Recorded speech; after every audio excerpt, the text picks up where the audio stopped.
texto que era para ler para hoje, o autor apresenta lá o Cano, né, o Inácio Cano, no seu livro de avaliação de programas sociais, né, que é, o primeiro elemento se chama história. Né? Então, qualquer elemento histórico, contextual, né, que aconteça entre o momento de receber o tratamento, antes do tratamento e depois do tratamento, ele pode interferir no resultado final. Né? Peguei um exemplo aqui. Eu utilizo um programa para reduzir a agressividade na escola. Se ocorrer uma crise econômica neste momento, pode ser que o efeito do programa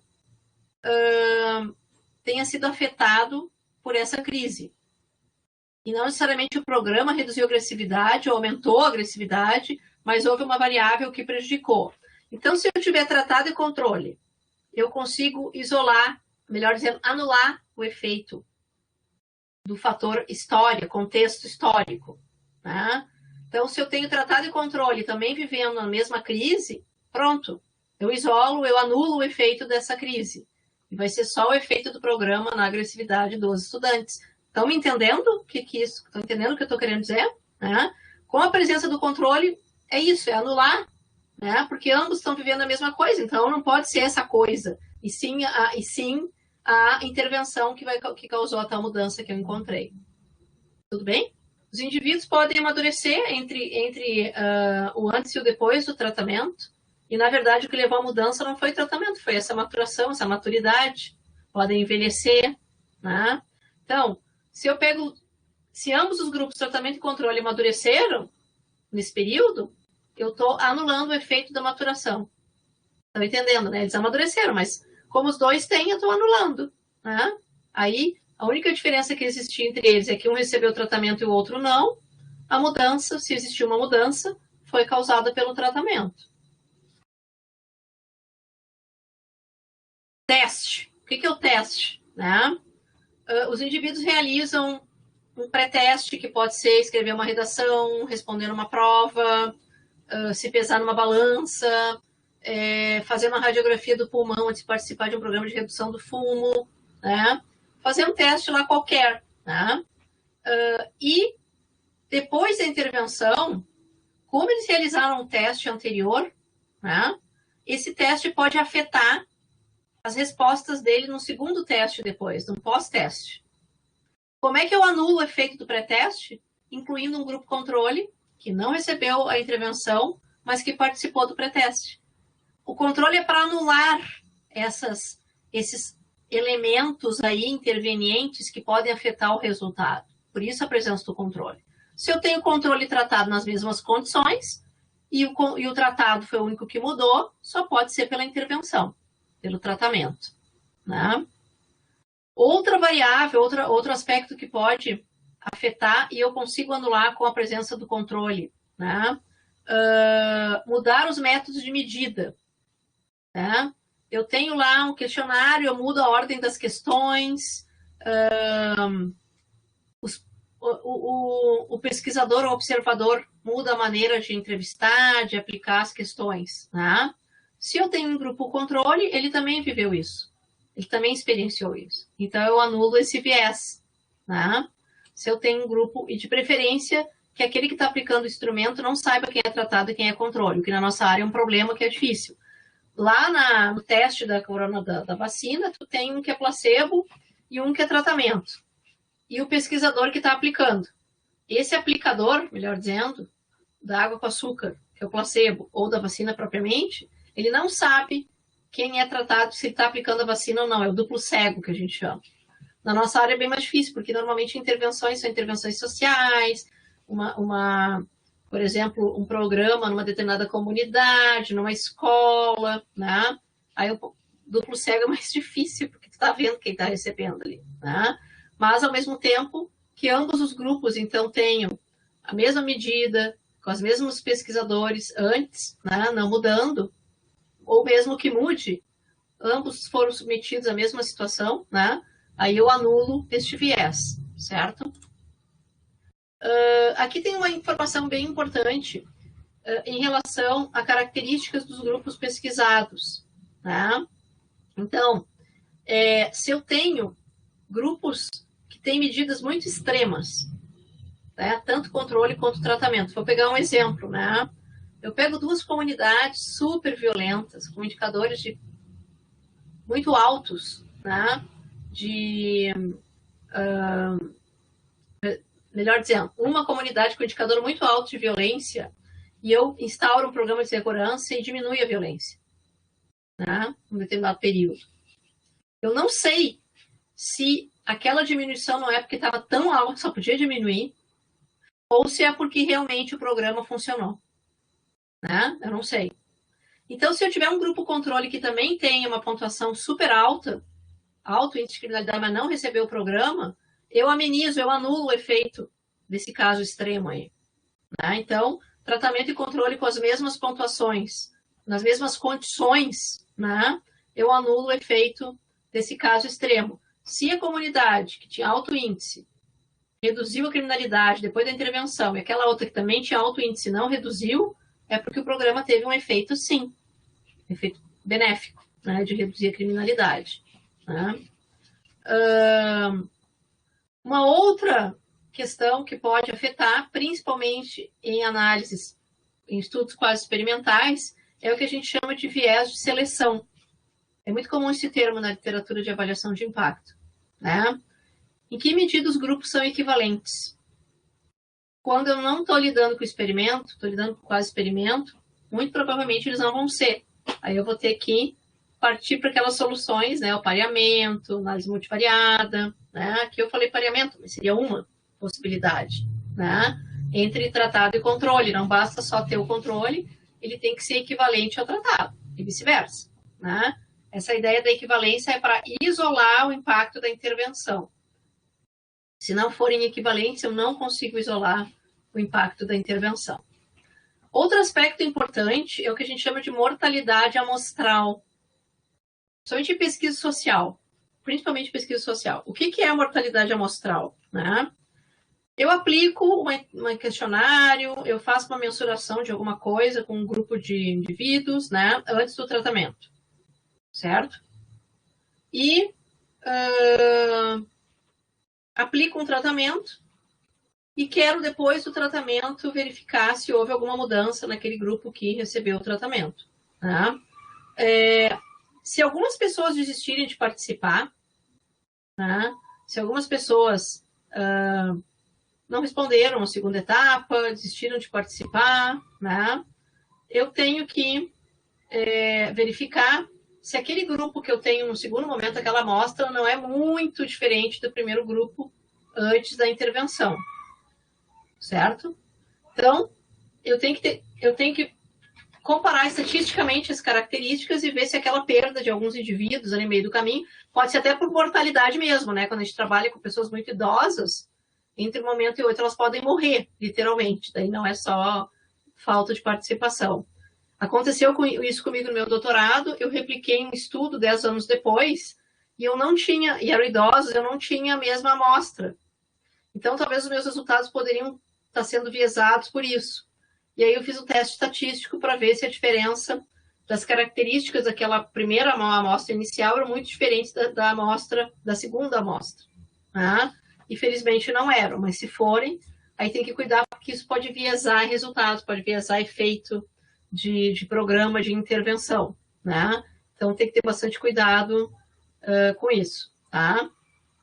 E isso pode causar viés tanto no grupo tratado quanto controle. É muito comum em desenhos experimentais pessoas abandonarem a pesquisa, voluntários abandonarem a pesquisa, não querem mais participar, seja por que for, né? Simplesmente o pesquisador vai atrás e o voluntário sumiu, não sabe onde ele está, e ele quer a segunda medida de alguma coisa e não consegue. Aí eu não tenho mais exatamente os mesmos grupos para comparar. Né? Então, é bem importante verificar se eles continuam comparáveis antes e depois do tratamento.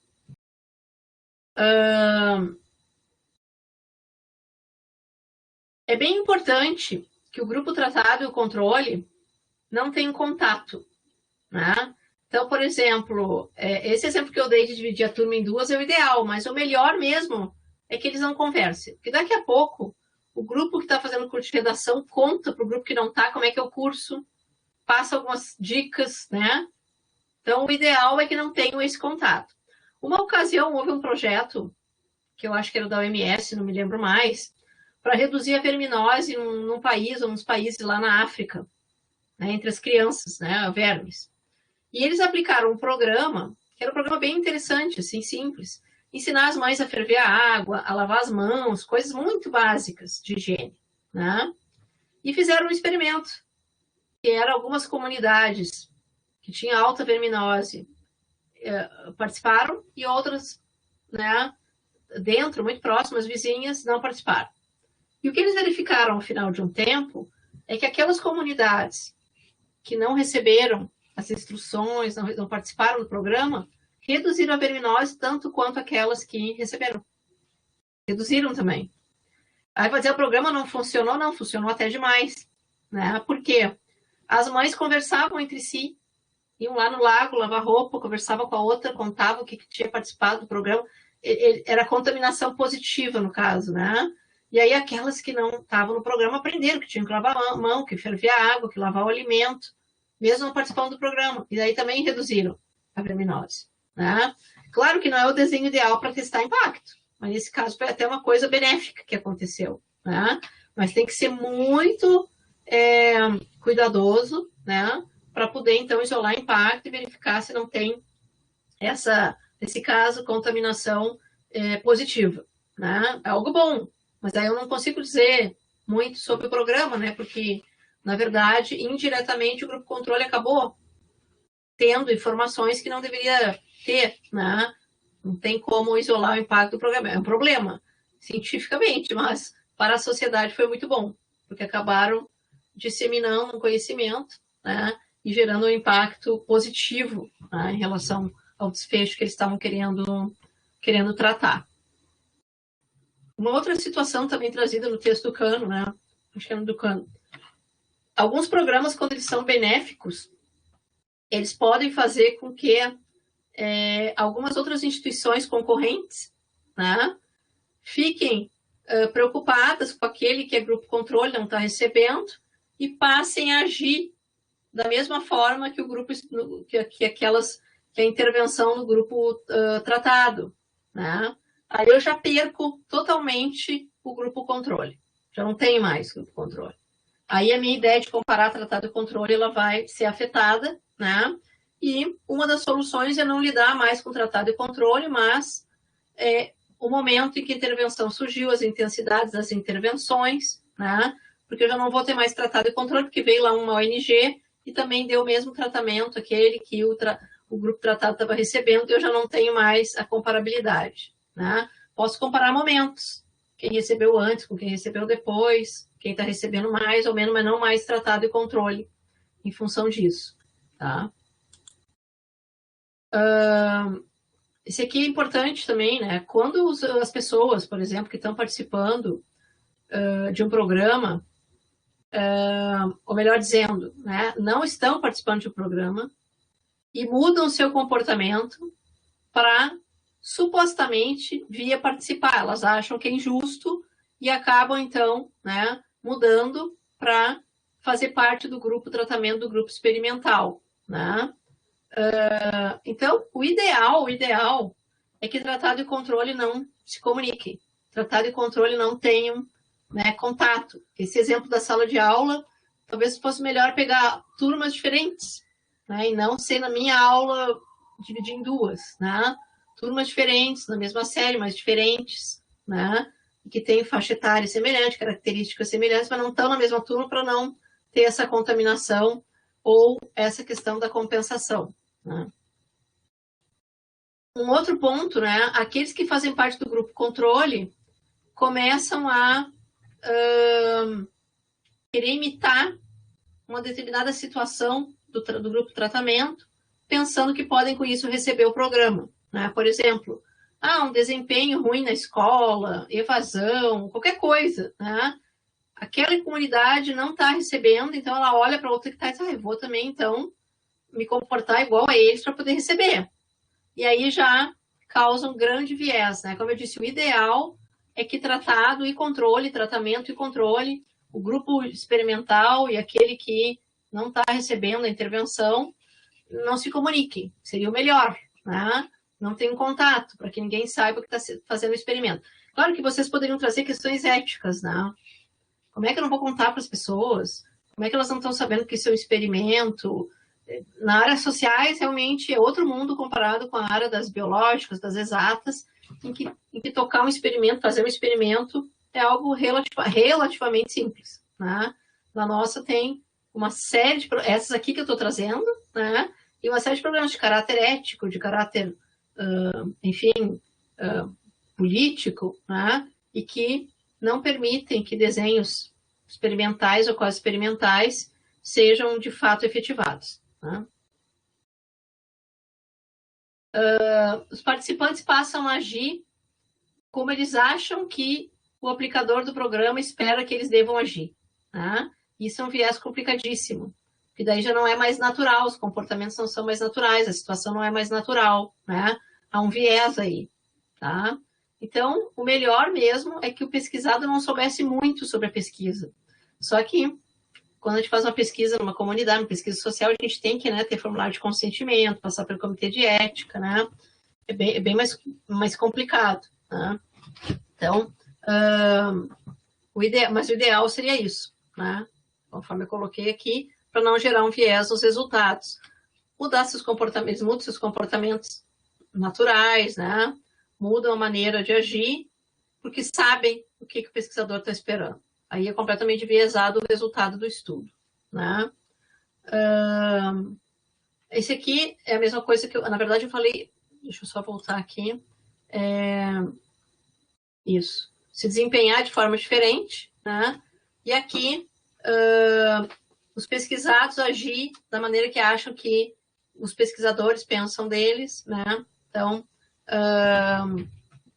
muitas vezes, alguns testes que aplicam questionários acabam gerando isso, né? Então, às vezes é melhor observar, mais observar do que perguntar, depende do que a gente está, né? Às vezes, quando é aplicar um teste, não é um problema, mas determinados questionários, né, que a gente vai aplicar e que podem fazer com que o pesquisado mude, né, a sua conduta, a sua maneira de pensar, do que ele vai dizer, porque ele quer agradar ao pesquisado. A expectativa, agora é o pesquisador, quem está aplicando, né? Então, a maneira de aplicar pode influenciar a conduta dos participantes, né? Então, o ideal mesmo é que o aplicador do tratamento, né, seja alguém que não sabe muito sobre o estudo, né, para não gerar esse viés, certo? Seria o melhor. Que é o caso do duplo cego lá no teste com as vacinas, né? O aplicador da vacina não sabe quem é placebo e não sabe quem é tratamento, né? Claro que no mundo social isso é algo muito complicado de pensar. Bom, eu estou pensando seriamente em deixar essas questões de validade externa para a próxima aula, porque o terceiro e quarto encontro eu condensei, né? É um conteúdo único, o terceiro e quarto encontro. Eu quero falar nos modelos que a gente tem de desenho experimental e quase experimental, que são variações desse modelo clássico, do tratado, controle antes e depois. Quando a gente não consegue ter o modelo clássico, que alternativas de modelos a gente tem e que problemas eu posso ter em relação a esses obstáculos que eu acabei de falar, maturação, história, instrumentalização, a influência do teste, né? Regressão em direção à média, casos extremos e tal. Então, eu vou apresentar em formato que vocês, por favor, leiam, eu acho que é o capítulo 7, se não me engano, do Cano. Não é uma leitura tão simples, é uma leitura que a gente tem que pensar bastante para poder entender o que eu vou falar na aula que vem, né? E essa questão em relação à validade externa, que é a capacidade de generalizar, né? Eu trato também na próxima aula. Eu ainda tenho que falar das ameaças e no final desses slides aqui eu tenho alguns exemplos de desenhos, né? Experimentais, quase experimentais, que eu também quero comentar. Então, a continuidade desses slides da aula 2, na próxima aula, eu vou parar por aqui. Lembre, né, que a gente parou no slide 41, né?